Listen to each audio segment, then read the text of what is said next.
Odisha tourism की tagline है India's best kept secret. और ये लाइन इसलिए एकदम परफेक्ट है क्योंकि ज्यादातर लोग इस स्टेट के बारे में ज्यादा कुछ जानते ही नहीं है। ये वो स्टेट है जहां पर 1999 में साइक्लोन आया था तो 10,000 से भी ज्यादा लोगों की जानें चली गई। लेकिन आज यूएन यहाँ के डिजास्टर मैनेजमेंट को एक अचीवमेंट बताती है। कभी इस स्टेट को भारत के गरीब स्टेट्स में गिना जाता था, लेकिन आज के दिन भारत में हॉकी के रिवाइवल में इस स्टेट की स्पॉन्सरशिप का सबसे बड़ा हाथ है। और आज के दिन यहाँ पर हॉकी और फुटबॉल के वर्ल्ड कप होस्ट हो रहे हैं। हजारों साल पुराने टेंपल से लेकर भारत की लार्जेस्ट लेक वाला ये स्टेट बंगाल के साथ रसगुल्ला के ओरिजिन पर क्लेम कर सकता है, लेकिन खीर पक्का यहीं ओरिजिनेट हुई है। और यहाँ की सैंड आर्ट तो पूरे देश में वर्ल्ड फेमस हो चुकी है। भारत के राष्ट्रीय गान में उत्कल और इतिहास में कलिंग नाम से फेमस भारत का ये मोस्ट अंडररेटेड स्टेट है ओडिशा। लास्ट कुछ ईयर्स में ये स्टेट देश के अंदर one of the fastest growing state बन चुका है। माइनिंग से लेकर मैन्युफैक्चरिंग, एचडीआई से लेकर एफडीआई, हर फील्ड में ओडिशा तेजी से आगे बढ़ रहा है। लेकिन ये जर्नी बहुत ज्यादा डिफिकल्ट थी और आज के इस वीडियो में हम इसी जर्नी को डिटेल में समझने की कोशिश करते हैं। आइए देखते हैं। The eastern Indian state of Odisha was hit by one of the most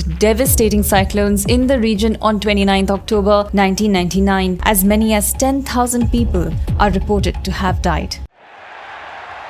Now in 2021, Odisha has braved cyclone Yas, limited the casualties to single digits. मैं आज उड़ीसा सरकार का भी धन्यवाद करना चाहता हूं कि नक्सल आंदोलन को नकेल कसने में उड़ीसा ने और नवीन बाबू ने हमेशा हमारा समर्थन किया है।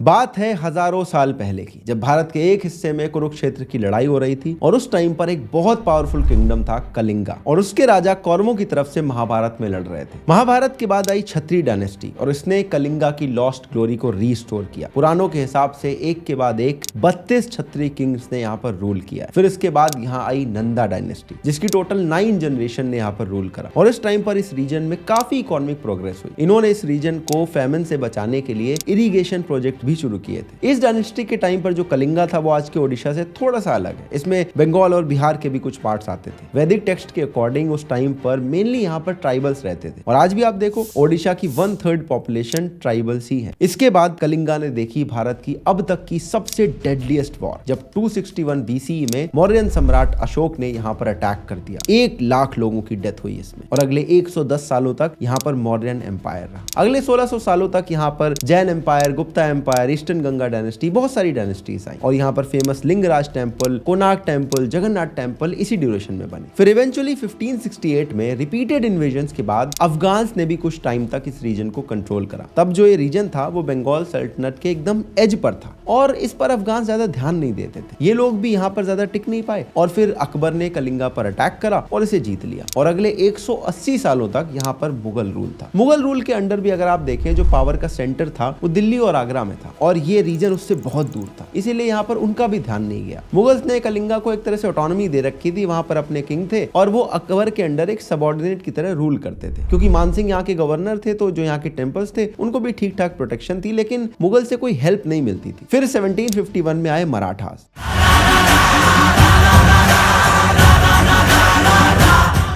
और इस रीजन ने मुगल्स के कंपैरिजन में कुछ डेवलपमेंट देखा, लेकिन अगर आप मैप देखें तो मराठा एम्पायर के भी बिल्कुल एज पर था ये रीजन। इसीलिए मराठास ने भी जो रूलिंग का काम था वो लोकल किंग्स को ही दे रखा था। बस उन्हें नागपुर के मराठा किंग को अपना ओवरलॉर्ड मानना होता था। अब कोई रेबल ना कर दे इसलिए मराठास ने अपनी एक बड़ी सी फोर्स जो है वो कटक में तैनात कर रखी थी। मराठा के टाइम एक अच्छी चीज हुई, जो पुरी जगन्नाथ टेम्पल है उसकी पॉपुलैरिटी पूरे भारत में बढ़ने लगी। इसीलिए मराठास ने पुरी की तीर्थ यात्रा को खूब प्रमोट करा, जिससे भारत के दूसरे से भी धीरे धीरे लोग यहाँ पर आने लगे। इसके बाद अंग्रेजों ने धीरे धीरे भारत में पैर पसारे। इस रीजन के नॉर्थ में बंगाल था और साउथ में मद्रास, दोनों इमर्जिंग पावर थे और अंग्रेजों ने धीरे धीरे इन दोनों जगह अपने कदम जमाने शुरू कर दिए। जो कलिंगा के कोस्टल एरियाज थे वो कुछ कुछ अंग्रेजों के अंडर आ गए तो वो मद्रास प्रेसिडेंसी का पार्ट बन गए और अब अपने ट्रेड और कंट्रोल को बढ़ाने के लिए उन्हें जरूरत थी कि पूरा कलिंगा मिल जाए और इस पर कंट्रोल करने के लिए ईस्ट इंडिया कंपनी अलग अलग तरीके से मराठा रूलर को कन्विंस करती थी। अंग्रेजों ने डिप्लोमेसी से लेकर पैसों के लालच देने की कोशिश करी, लेकिन वो मराठा एम्पायर को कन्विंस नहीं कर पाए। फिर धीरे धीरे ब्रिटिश एम्पायर पूरे भारत में स्ट्रांग होता गया। 1803 में एंग्लो मराठा वॉर हुई, सेकेंड वाली। उसके बाद जो कलिंगा था उस पर अंग्रेजों का पूरा कब्जा हो गया और कलिंगा के नॉर्थ और वेस्टर्न जो रीजन थे उसको इन्होंने बंगाल प्रेसिडेंसी में मिला दिया। अब ब्रिटिश के लिए कलिंगा बंगाल और मद्रास प्रेसिडेंसी के बीच में एक बफर जोन की तरह था, क्योंकि यहाँ पर ट्राइबल पॉपुलेशन बहुत हाई थी, नेचुरल डिजास्टर भी इस रीजन में आती थी। इसीलिए जो ब्रिटिशर्स थे इन्होंने इस पूरी जगह पर ध्यान देने के बजाय मद्रास प्रेसिडेंसी और बंगाल प्रेसिडेंसी पर ज्यादा ध्यान दिया और कलिंगा का जो डेवलपमेंट था वो नहीं हो पाया। ब्रिटिशर्स ने ना ही यहाँ पर रोड बनवाई, ना ही कोई इंफ्रास्ट्रक्चर खड़े किए और इसी वजह से जो ब्रिटिशर्स का टाइम था उस टाइम पर यहाँ पर गरीबी बढ़ने लगी। ब्रिटिशर्स की इग्नोरेंस की वजह से 1866 में आया कलिंगा की हिस्ट्री का सबसे बड़ा फैमिन। इस रीजन में एक तरफ थे घने जंगल और दूसरी तरफ था समंदर, इसीलिए जो लोग भी थे वो भी यहाँ से माइग्रेट नहीं कर पाए और ऑलमोस्ट 10 लाख लोगों की भूख की वजह से जान चली गई। अंग्रेजों की इग्नोरेंस से परेशान और आजादी की होप में 1903 के अंदर उत्कल सम्मेलनी ने एक डिमांड करी कि उन्हें ओडिया स्पीकिंग रीजन को यूनिफाई करके एक स्टेट बनाया जाए। फिर 1912 में ओडिशा बना। तब ओडिशा प्रोविंस के अंदर बिहार भी आता था जो कि 1936 में अलग हो गया और फाइनली ओडिशा एक सेपरेट स्टेट बन गया। अब अफगान, मुगल, मराठा, ब्रिटिश ये सारे एम्पायर में आपने नोटिस किया होगा कि ओडिशा कभी स्ट्रेटेजिकली लोकेटेड नहीं था, इसीलिए रूल इस पे सबने किया लेकिन सिर्फ एक्सप्लॉइट करने के लिए, कभी डेवलपमेंट का काम नहीं हुआ। और इवेंचुअली अंग्रेजों का जो काला दौर था वो खत्म हुआ। 47 में भारत आजाद हुआ। उस टाइम पर ओडिशा को अगर आप देखें पूरे भारत में ये सबसे गरीब स्टेट्स में एक आता था। इनफैक्ट यहाँ इतनी गरीबी थी कि बाद में इंदिरा गांधी ने जो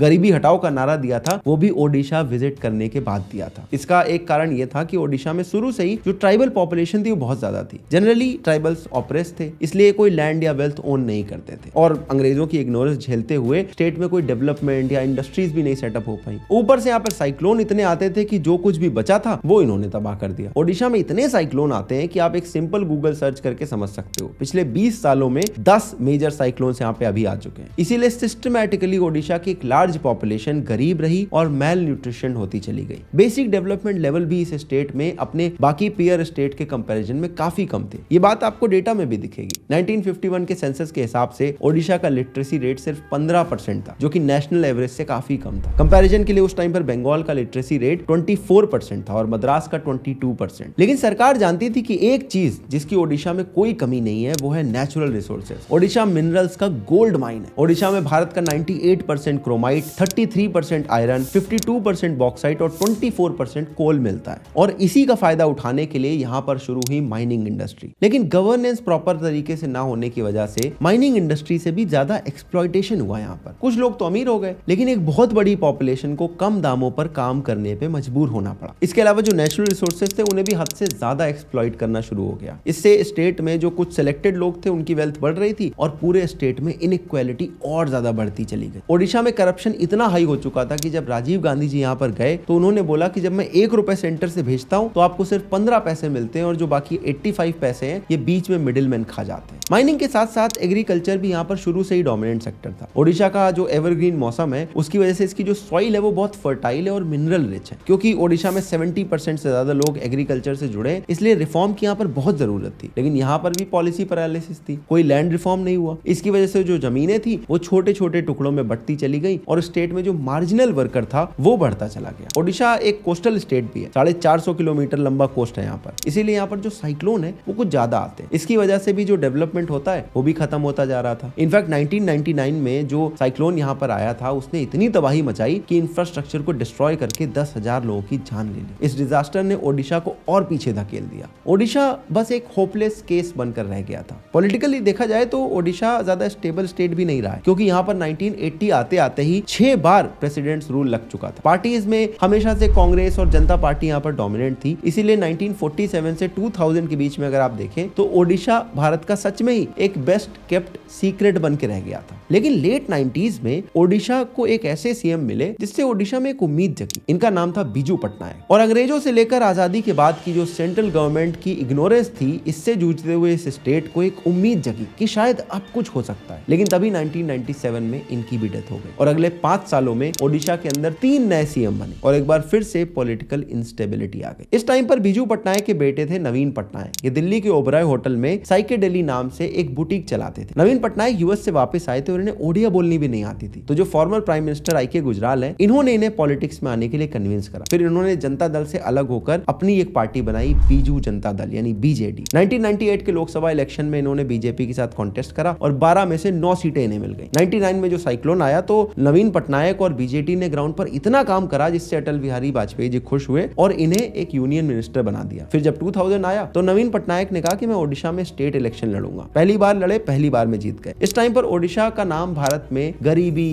खराब डिजास्टर मैनेजमेंट और करप्शन के लिए पॉपुलर था। इस टाइम ओडिशा के अंदर 47% पॉवर्टी थी। नेशनल एवरेज उस टाइम 26% था। नवीन पटनायक ने यह सब बदलने का डिसीजन ले लिया। इन्होंने मेरे लिए 3 चीजें डिसाइड करी। स्टेट में इंडस्ट्रीज लानी है, स्टेट गरीब है तो फिस्कल डेफिसिट इंप्रूव करना है, और बार बार साइक्लोन आते हैं तो हमें उससे लड़ने का एक पुख्ता इंतजाम करना है। ये लोग अलग अलग इंडस्ट्रियल जायंट के पास गए, फेरो एलॉयज, एल्यूमिनियम, स्टील, ये सब इनके पास गए कि आप प्लांट यहाँ पर लगाओ और अगले 3-4 सालों में ही फिस्कल डिसिप्लिन को भी फॉलो करते हुए अपने स्टेट को रेवेन्यू सरप्लस बना दिया। ओडिशा सरकार की जो इंडस्ट्रियल पॉलिसी 2001 और 2007 है वो ओडिशा के लिए गेम चेंजिंग हुई। इन पॉलिसीज में ईज ऑफ डूइंग बिजनेस को बढ़ाने के लिए और इन्वेस्टमेंट अट्रैक्ट करने के लिए बहुत सारे स्टेप लिए गए, जैसे लो इलेक्ट्रिसिटी रेट कर दिया, गवर्नमेंट अप्रूवल फास्ट कर दिए, एमएसएमई के लिए एक स्पेशल इंसेंटिव पैकेज बना दिया। इंडस्ट्रीज को फ्लरिश करवाने के लिए एक अच्छी पॉलिसी के अलावा एक अच्छा इंफ्रास्ट्रक्चर और स्किल्ड मैन पावर भी चाहिए होती। तो इन इश्यूज को एड्रेस करने के लिए ओडिशा सरकार ने रोड्स, एक्सप्रेसवेज, पोर्ट से लेकर कॉलेज और यूनिवर्सिटीज भी खोलनी शुरू कर दी। डिजास्टर मैनेजमेंट का तो ऐसा एग्जाम्पल सेट कर दिया कि आज यूएन वाले आके बोलते हैं कि भैया इनका एग्जाम्पल फॉलो करना चाहिए। इतने अर्ली वार्निंग सिस्टम बिठा दिए, इतने प्रोटोकॉल सेटअप कर दिए, इवैक्यूएशन प्रोसेस इतना स्ट्रॉन्ग कर दिया कि जब 99 में साइक्लोन आया था तो 10,000 लोगों की डेथ हुई थी, लेकिन 14 साल बाद जब साइक्लोन फेलिन आया तो डेथ काउंट घट के सिर्फ 44 हो चुका था। ऐसा इसलिए हुआ क्योंकि इस साइक्लोन में रिकॉर्ड 10 लाख लोगों को एक साथ रेस्क्यू किया गया था। नवीन पटनायक ने ओडिशा को कैसे ट्रांसफॉर्म किया है वो आप डेटा पॉइंट से भी समझ सकते हो। 1950 से 80s के बीच में ओडिशा 2% से ग्रो कर रहा था, 80s 90s में 4% से ग्रो कर रहा था, लेकिन 99 के साइक्लोन के बाद ओडिशा इकोनॉमिकली बैंकरप्ट हो चुका था। और 2000 में नवीन पटनायक आए और 2003 से 2012 के बीच में इनकी ग्रोथ रेट पहुंच चुकी थी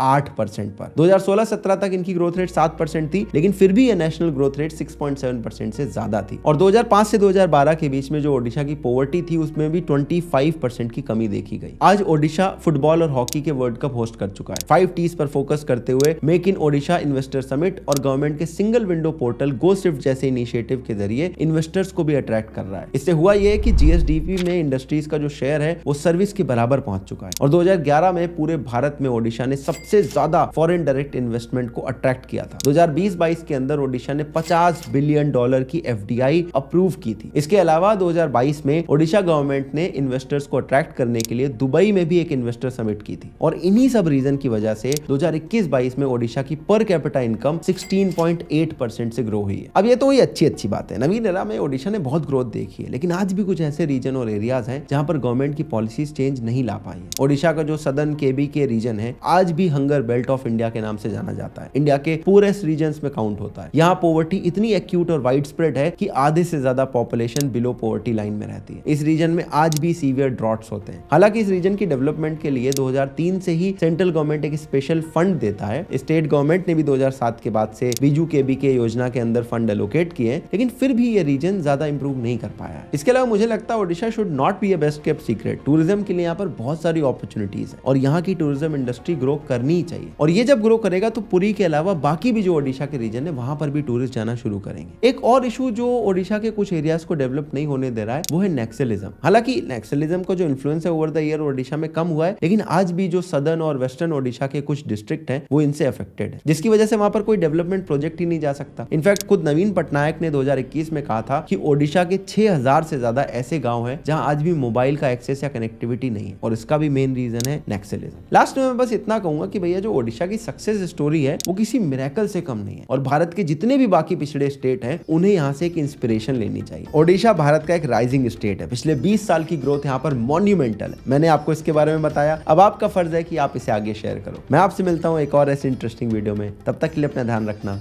जय हिंद, वंदे मातरम।